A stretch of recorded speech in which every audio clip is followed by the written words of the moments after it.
آباد جیسی عظیم قربانیوں والے شہر میں جمعیت علماء ہند کے بینر تلے ہمارا اور آپ کا اکٹھا ہونا دراصل ان فریڈم فائٹرز کو یاد کرنے کے لیے جن کی قربانیوں کے نتیجے میں آج بھارت کا ہر ناگرک آزادی کے دور میں سورج کی کرنوں سے فائدہ اٹھا رہا۔ یہ جو آپ کا شہر ہے یہ کوئی معمولی شہر نہیں ہے۔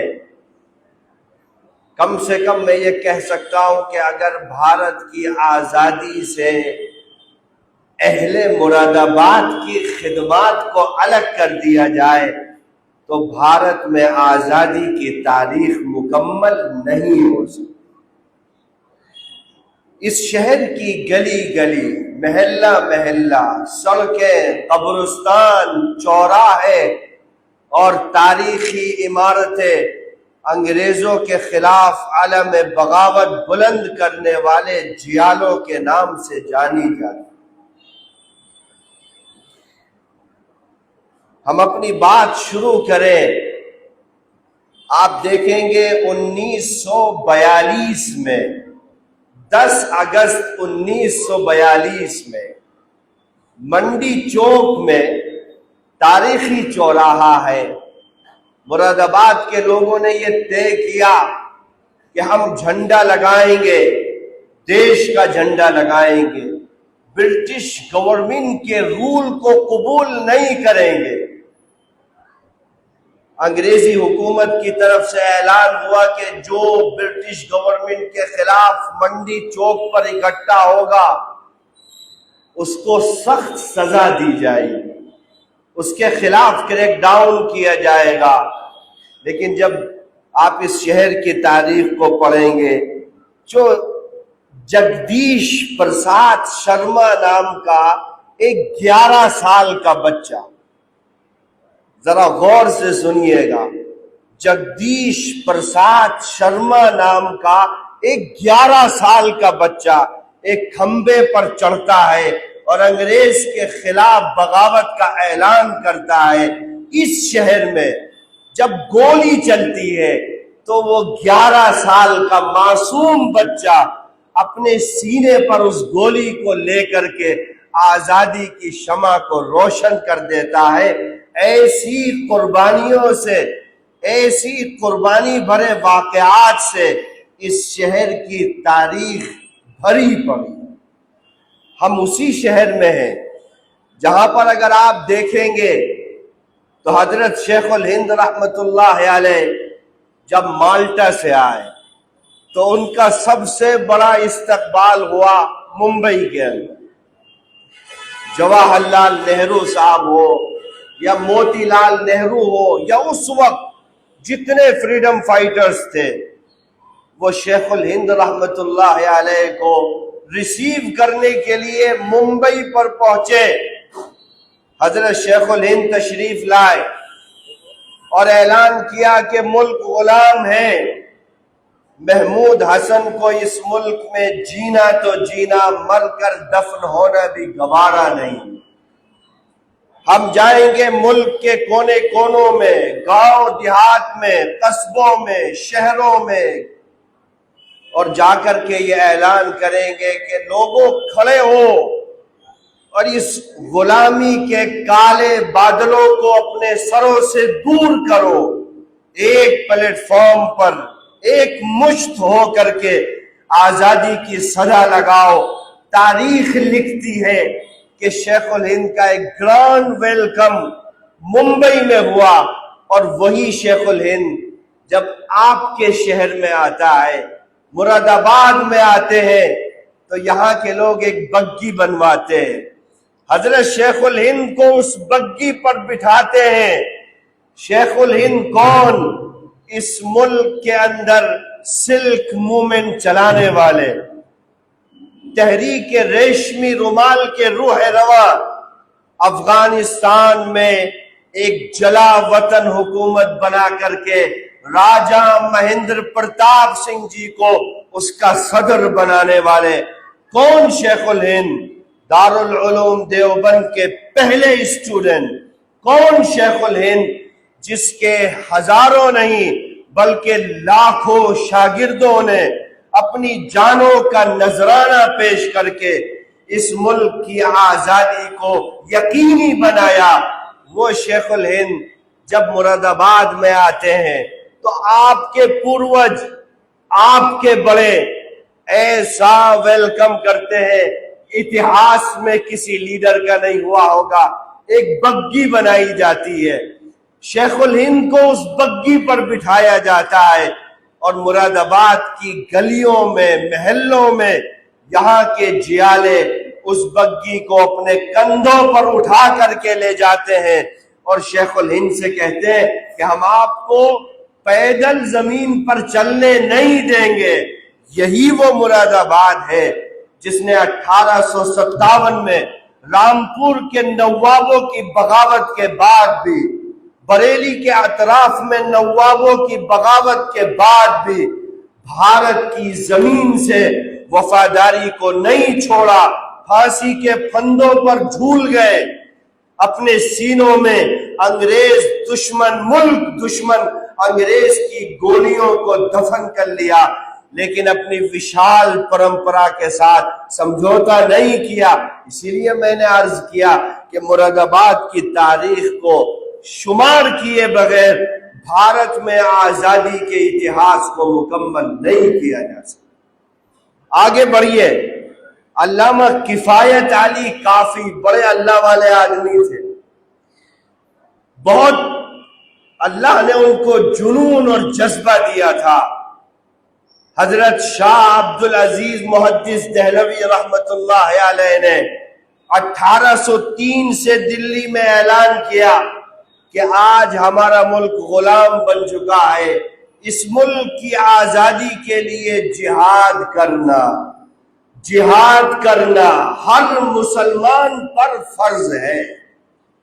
جس طرح نماز پڑھنا فرض ہے، جس طرح پیسے ہو تو حج کرنا فرض ہے، زکوٰۃ دینا فرض ہے، اس طرح کا صاحب جہاد کرنا فرض ہے ملک کی آزادی کے لیے، ظلم کے خلاف، انیائے کے خلاف، اتیاچار کے خلاف سب کو نکل کر کے ایک صف میں آنا، یہ مسلمانوں کی مذہبی ذمہ داری ہے، یہ آپ کی ریلیجیس ڈیوٹی ہے، آپ کی دھارمک پرتیبدھتا ہے کہ آپ نکلو اور دیش کو غلامی کی زنجیروں سے نجات دلاؤ۔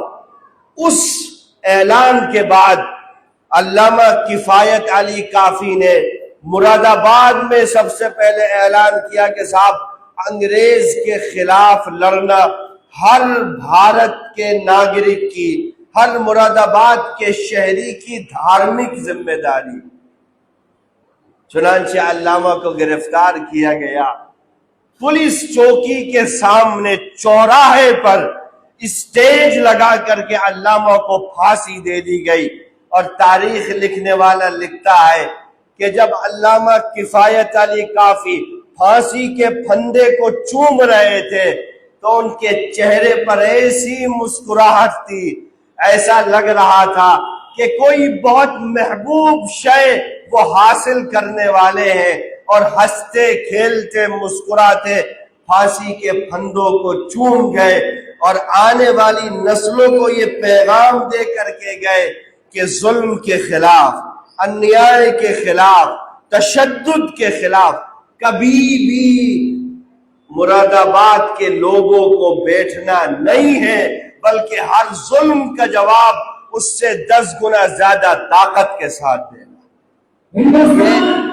ہندوستان یوم آزادی، جمعیت علماء ہند، جمعیت علماء ہند، مولانا ارشد مدنی، مولانا سید اشرف رشیدی،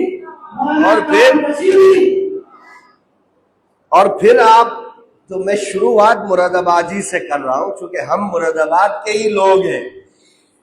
آپ دیکھیں گے اس کے بعد نام آتا ہے معشوق علی خان کا، یہ بھی بڑے تاریخی آدمی تھے۔ 1930 میں لکھیم پور میں انگریزوں نے جنگل کٹائی کا کام شروع کر دیا.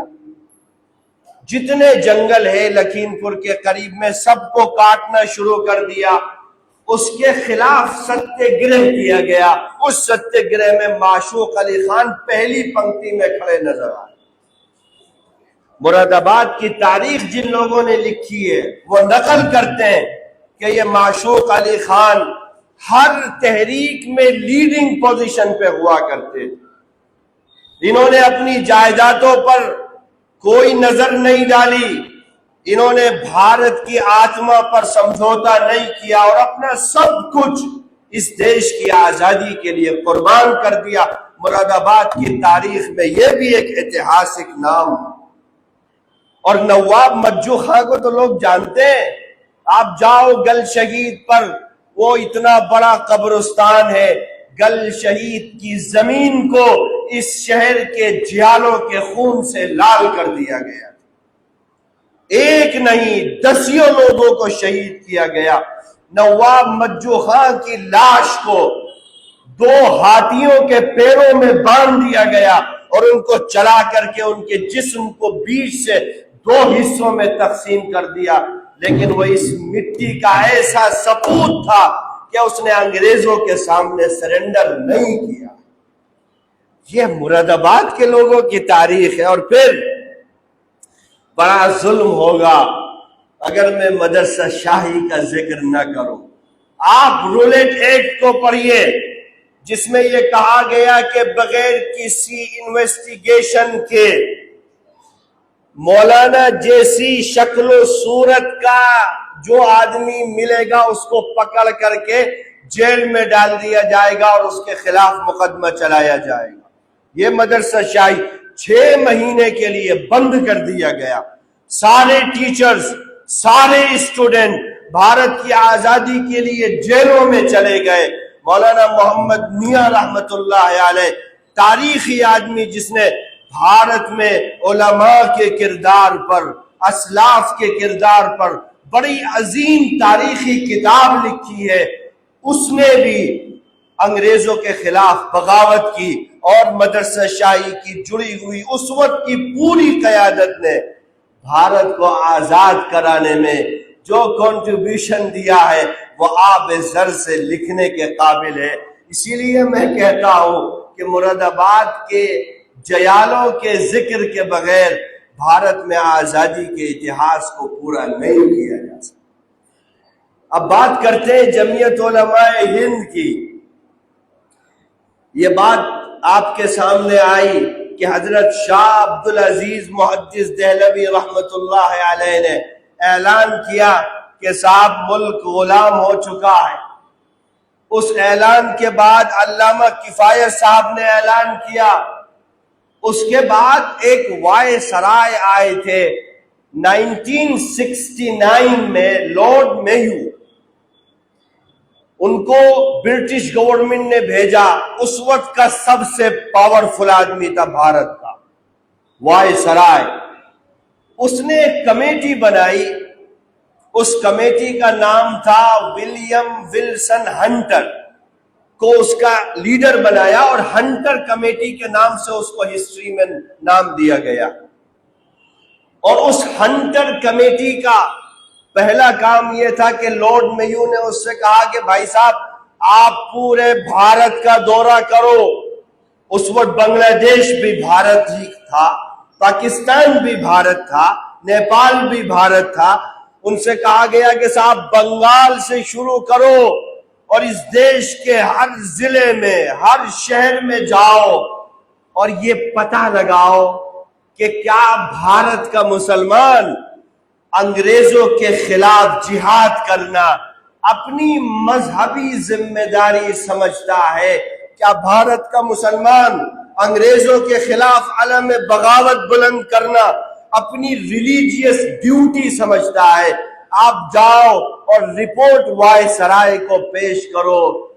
تو 2 سال ہنٹر کمیٹی نے پورے بھارت کا دورہ کیا اور 1971 میں ولیم ولسن ہنٹر نے رپورٹ پیش کی وائے سرائے کو اور کہا کہ بھارت کا مسلمان